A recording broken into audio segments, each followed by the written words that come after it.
我們現在在高鐵上啊，正往北京返呢。哎，用周末4天時間，我們又出來玩了一趟。這次主要是回老家，回山東濟南，看望溜的親朋好友。我覺得其中有一個人特別有意思啊，對我們印象特別深，所以今天我們跟大家來分享一下他的故事。這是一個挺神奇的人物啊，然後從一個普通的小會計是吧，會計助理什麼的哈，被提拔一直到成為一個全國連鎖的有幾千人的大公司的老總。然後又激流勇退，在47岁的時候突然就退休了。我到他的家里去看了，他有好幾個別墅，好幾個家，有一個是在那個高爾夫球場裡面，在山上，又有山又有水。而且他退休时候是搞藝術了啊，把房子收拾得很雅致，很漂亮。他還雇了一個什麼助理，男助理，别有意思。哎，我们听着着，就是说，就感觉，哎呦，我们特別羨慕他這種生活。看來中國已經有一些有錢人開始實行這種的退休養老方式，準備好了哈。然後呢，到底找一個什麼樣的人呢？花多少錢得哈？他都能幫你幹什麼呢？我們下面跟你分享這些細節。濟南火車站才過來，趕上大雪飄飄啊！下火車趕上了濟南的第一場雪，火車站這邊堵得跟水桶似的哈，我們只能走出了好幾條街才有可能打到一輛車。雖然號召抵制洋節，但是在像涉外酒店這種地方，仍然能夠感覺到聖誕節的氣氛。入住的洲際酒店啊，正好面對着濟南中心的泉城廣場。這是廣場白天的情形啊，儘管天氣非常冷，但是大家還在這兒自娛自樂。我們是從美國提前退休的 Leo 和 Lily。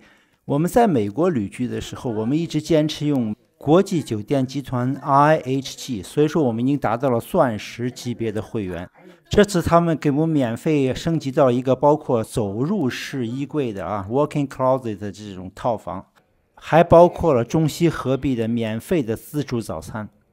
另外最後一天我還可以下午3點再 check out。這些都是堅持住一個酒店集團升到更高級別的好處。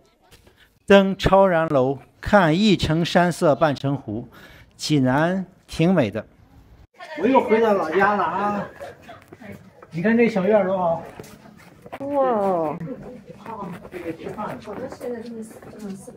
在濟南老城裡邊，泉眼隨處可見，所謂的家家泉水，戶戶吹揚。你這還有小桌子呢，這兒。往這一坐。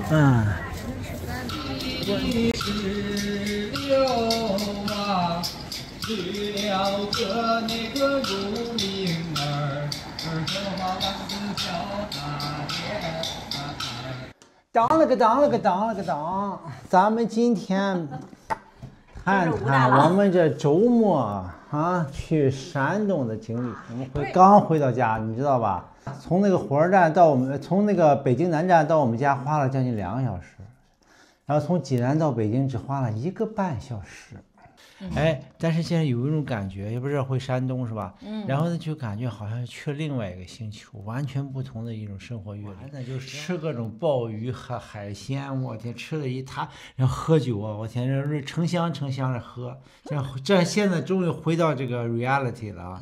進我們樓的時候，踏進我們這個簡樸的那個電梯，我都覺得我沒弄錯吧，我沒搞錯吧。今天早晨還進駐的是5星級的洲際酒店，在裡邊吧，每個人都衝你笑，都是訓練有素，長得也漂亮，一進門都對你畢恭畢敬的哈。所以說我們到這兒已經完全不適應了，回到北京已經完全不適應，跑到一個有錢人家裡啊，這在中國絕對也是屬於非常有錢的人了。我和他聊，其實他很高興，你知道嗎？你覺得他跟其他的那些咱們當官的或者特別認為有錢的人哈，有什麼2點或3點不同的地方嗎？說呢，在中國我也見了不少有錢人哈，就是說感覺就是倆字兒土豪。這個人不土，你看他那個家裡裝修的倍兒高雅，在包豪斯風格就前面視頻介紹的798那個地兒，超現代風格。然後那個收集了大量的書籍，四庫全書一大堆，什麼亂七八糟各種經史典籍，我天！然後是什麼？就第一點是非常的不俗，是吧？當然說着山東話，就感覺你很難聯想到很雅，是吧？倍兒土的山東話，但是你看他的家真是裝修的非常非常典雅，在大塊面的用這個混凝土，就那種纯粹的混凝土那种，那这个都不是一般人能做出来的。到中国我告訴你，中国的装修啊，我真是我觉得我真是不觉得好，很多倒是有钱，就是锃光瓦亮的，就跟我们这个川总统家的那个装修金碧辉煌的那种啊，没劲。这家不一样，这家不一样啊！他家里的藏书真够一个小博物馆的。他还读书过呢，从一个小县城的中专毕业生混到一个全國連鎖的有幾千人的大集團的老總。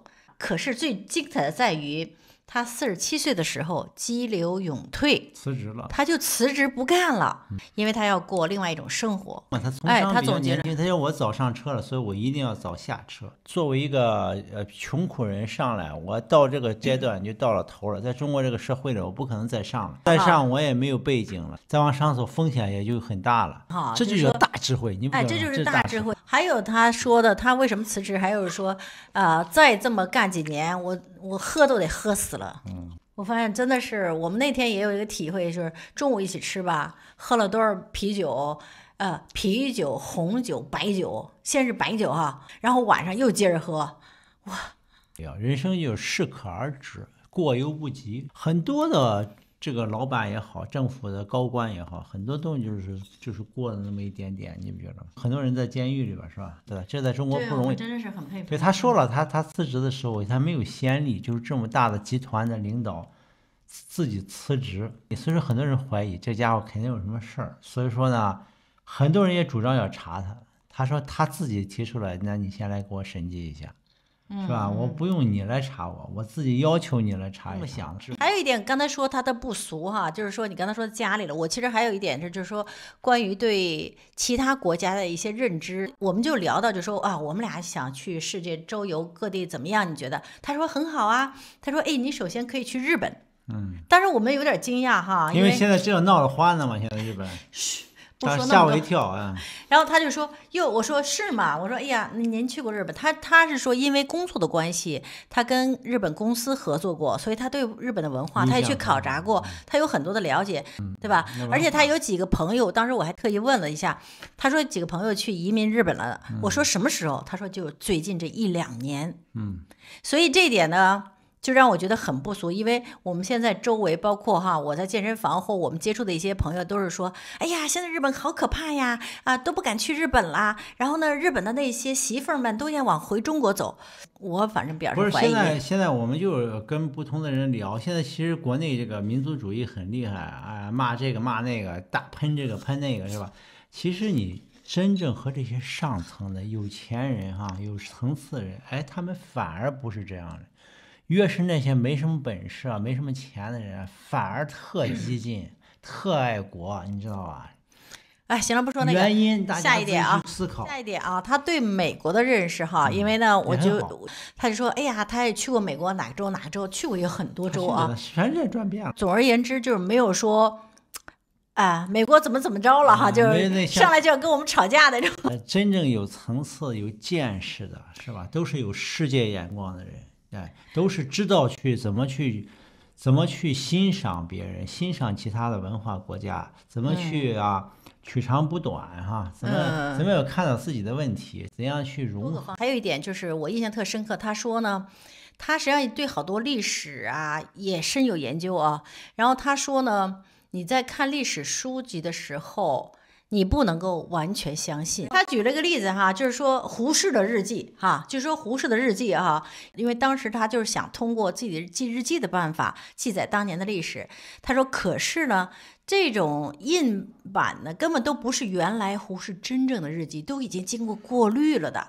所以他說他在哪兒買到了真正原版，都是那種照片似的，就是說原來胡適筆寫的那種東西，照片照下來是最完整的，而不是說都改成簽字以後有刪有減有精選哪頁的那種了。所以我覺得他這種就是英語裡叫 critical thinking 啊，非常难得。他就是总而言之对領導很忠誠，領導交給他的事情他都非常認真的去做。然後我和他聊這個事情，當然我們現在這個就是說我們到這個年齡開始總結自己的人生經驗了哈。就是我就問他這一句話，我就說你覺着如果你去選人是吧？如果你去面試人，選你的下屬是吧？你最看重的是什麼？他說我打一打眼，就這個人我必須得。怎麼說有感覺？就是這些人的就是學歷都差不多的情況下，他會覺得願意跟這人多說一句話，就是說順眼。順眼，所謂順眼就是說你能我信任，然後踏實是吧？其實他自己也是就是這樣上來的，所以他可能用人也是這樣。這就談到了另外一個方面。現在辭職了以後，現在退休了在家，他這個現在他只有一個僱員，就是他有一個助理。我也對他這個助理非常印象深刻，那就是說對老闆也是言聽計從哈，辦事很認真。如果老了以後有這麼一個忠實的管家或者是保姆呢，這個養老退休就不是問題了。養老實際上就是錢和人的問題。我們聽見的都是有錢卻是找不到好保姆，找不到好人。這是個男的助理啊，這個助理呢話很少，但是呢好像他說點什麼，那個人馬上就去執行了，是吧？包括送他的客人啊什麼之類的，我們就問他你怎麼挑這個人的哈？這個人呢是學護理專業的，然後呢他當時找他是因為為了他爸爸養老的時候是吧照顧，然後他爸爸走了以後他就把这人留下來了，但是呢他的工作範圍可是擴大了很多呀。這個助理不僅管護理方面啊，管做飯打掃整個衛生，還不止他那一個大別墅啊，然後呢他還有三四處的住宅，打掃衛生全管，而且每天還要接送他上下班。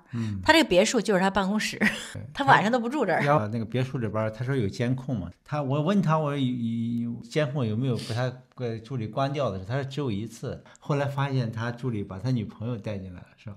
对，所以但是就是說這個孩子呢就是還是很老實，30歲出頭的一個小伙子，是吧？那後來我們不好意思直接問哈，你得付多少錢这麼一個人忠誠的給你幹哈，而且管幾處的房產。他說什麼呢？因為當地的平均工資大概就4000到5000，是吧？他呢給出了多少？你猜猜？7000塊錢。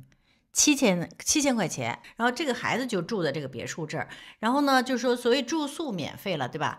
然後當時我就說那意思，我說如果是我的話，我怎麼會願意給一個人幹呢，對吧？你又沒有各種保險、社會福利這些怎麼辦？他說呢，我的工資裡就包括了，讓他自己去買，所以這7000塊錢裡包括很多東西。而且就是說你看這幹的還這麼歡，還那麼認真，我就覺得哎呀真是不錯。說晚上又請我們吃了一頓第二頓飯哈，吃了中午完了以後。那小伙等到9點多是吧？快10點了，快關門的時候來接咱們，然後又送那幫朋友走，那到家肯定都得11點了，我估計。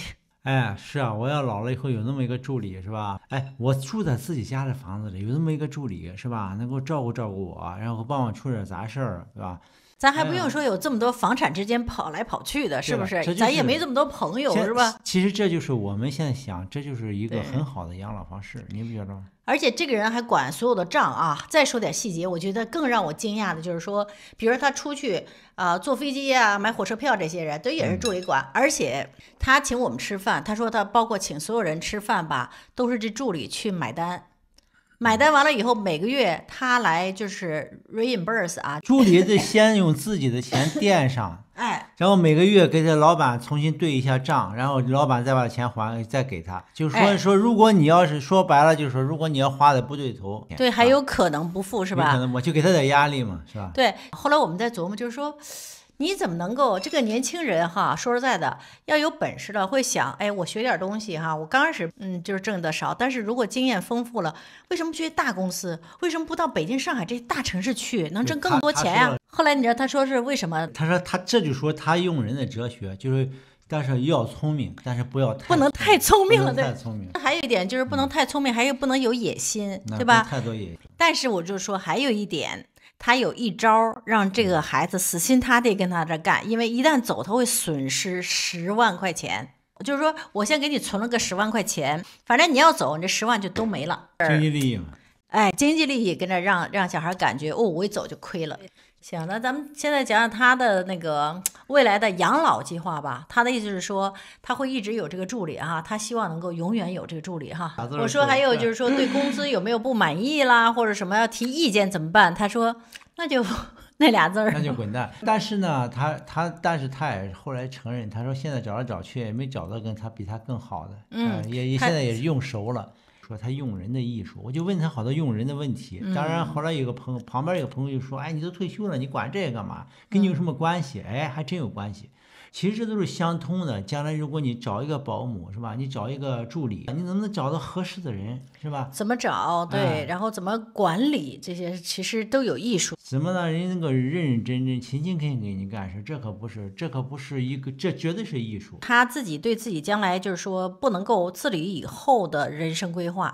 他想法當然他的想法，他只是一個想法，是吧？他有錢人，他就說他就會住在5星级賓館裡邊。他說5星級賓館裡邊呢，他說香格里拉，然後那個香格里拉呢，他說基本上所有的服務都有。他說這個在濟南那個地方，香格里拉離着那個山東最好的一個醫院，就齊魯醫院很近。他已經想好了，就一個拐彎的那種套房，就是一個拐角，有2面牆2面玻璃嘛，是吧？他說就是缺一個按鈕，就摁一下就是醫生來的，但是他說那個可以好办，他附近也有医院，然後再找一個助理，是吧？就行了，這就是他希望的養老方式。我理解，就是他对他這種人，我估計很難能夠想象他能住到養老院裡去，他可能受不了那種約束。你聽他後來他還總結說，他照顧他爸爸媽媽哈，他媽媽好像花了40萬，他爸爸花了90萬，都是他自己掏的。都是他自己操的，就是他有兄弟姐妹哈，但是他也都沒用，就是說，而且他管他們这個父母的大事兒，找什麼醫生，住什麼院，看什麼病，找什麼護理，這些大事兒都是他出錢所以你就出錢買出你們自己的時間，你出錢多了以後，你就有了這個 authority， 话语权，你就有了 power。就是說呢，有很多事情，如果反正其實就換句話就是說，很多事情就是個錢的問題，用錢可以換時間，在我們年紀大了以後，真的是錢能換來時間，是吧？所以這次濟南之行，咱不僅就是說完成了看長輩呀、親戚朋友的這個事情然後我覺得就是很大的一個收穫是結識這麼一個人讓我們也受到很大啟發，就是覺得，而且我覺得很高興知道這個事情能 work 在中國，你知道吧？也就1000多美元，是吧？1000美元。如果能，当然这个看来这是几线城市就在这種省級的城市附近，是吧？你在北京這錢可能就不行了，我估計。北京不夠。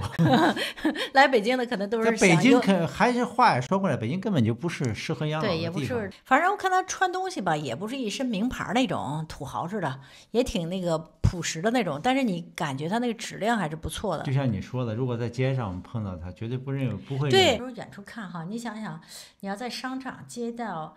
街上或者是在哪怕醫院裡頭，你看這麼一個人，就像一個個兒不高嘛，就像個小老頭似的我們真的就不會想到他有這麼豐富的人生經歷有這麼多的人生智慧所以以後我們見這些老人吧，不妨跟他聊一聊可能能學到很多的人生的智慧。